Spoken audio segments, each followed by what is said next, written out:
Welcome to the first of many mini lectures in Early Childhood Language Arts and Reading. This course has an enormous amount of reading, so I will try to lecture on complex concepts and important components. Theory is always important, and it is almost always boring. That I'm spending time on it denotes a given amount of importance. This lecture covers those theories in your textbook. There are many, many more. The more refined our research strategies are, the more our theories change. How is language really learned? Hopefully by the end of this course you will have a much better idea. The following theories are considered the major theoretical positions.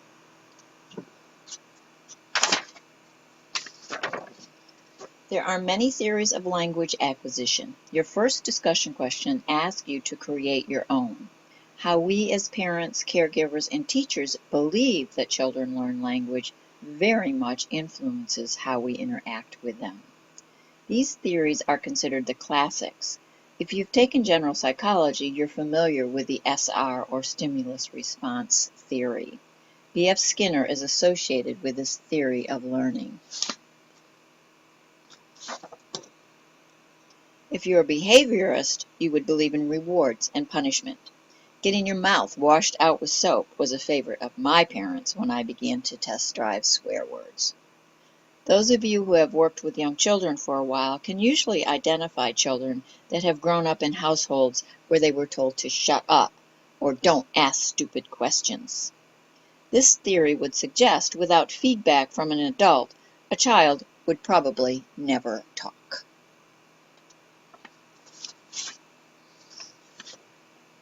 The maturational or normative theory is based on maturation and norms. Arnold Gesell is famous for discovering stages of child development and the concept of readiness. His theory is based on genetics. He did not feel that the environment was a primary influence on learning. He did believe when the child was ready, we can use the environment to aid in that development. Many of the developmental charts you will see in child development courses and general psychology courses are derived from Gesell's work. You can see by the web link that maturational normative theory is still alive and well. If you're an auditory learner, BAM Radio has done several interviews with movers and shakers in the learning field.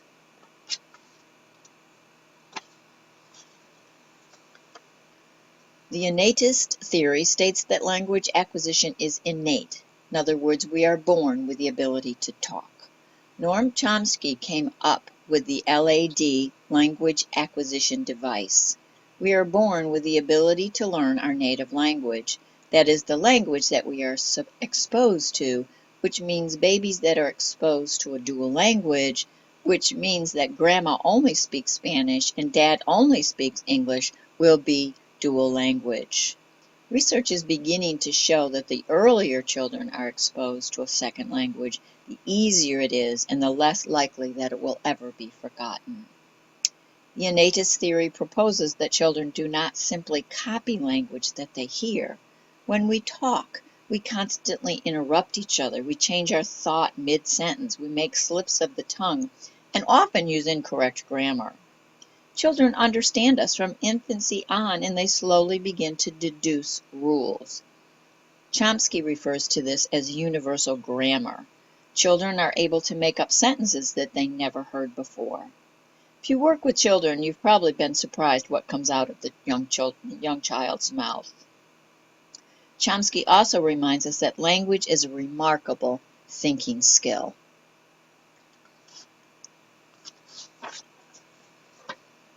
Only a theorist with a name like Vygotsky could come up with a cognitive, transactional, and interactionalist label for language acquisition. Jean Piaget, the father of cognitive development, Jerome Bruner, and J. McVicker Hunt were also instrumental in promoting this theory. The basis of this theory is that children construct knowledge and language based on environment and interactions with people within those environments. This theory would tell us that print-rich, language-rich classrooms are absolutely essential. It will tell parents to spend quality time conversing with their children. It would encourage teachers and parents to scaffold children's language learning. We need to observe what children understand and don't understand in order to move them forward in language and cognitive development.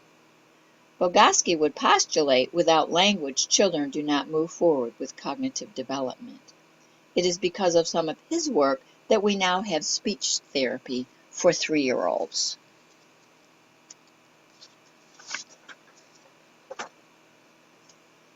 Some purists would argue that constructivist theory is cognitive theory as presented in the previous slide. Some of the major theorists are mentioned in both of these theories, most notable Jean Piaget. Constructivist theory provides a cognitive structure called schema, a mental model by newer theorists. Constructivist theory is often called discovery learning. Children make discovery. You've probably heard of open-ended materials. A child can use it in many ways, making discoveries about it each time. Teachers act as guides and facilitators. There is seldom direct teaching. Teachers ask open-ended questions. They wonder about things. I wonder what this is called. Do you think this has a name? What would you call it? This is the theory you see most often in DAP or developmentally appropriate classrooms. You now have been exposed to 5 relatively classic language acquisition theories. There are many more. I've included some of the more recent works in your modules. Several modules also include research articles listed under extra credit. For 5 additional credits, you may choose to read these articles. Explain it in your own words, why you chose to read it and what you learned from it, and how you will incorporate it into your work with young children. I do not want a rehash of the article. I've already read them. I want what you've learned. 200-word minimum. So, spend some time this week thinking about language holistically. We often think of language as a way to connect, but it can also be a way to distance. It can be used effectively to separate us from each other. Listen to the words that you use. Listen to the words of others. Words are very powerful. Vocabulary is powerful and a necessary component of any discipline. Your book does a wonderful job of presenting definitions at the bottom of each page.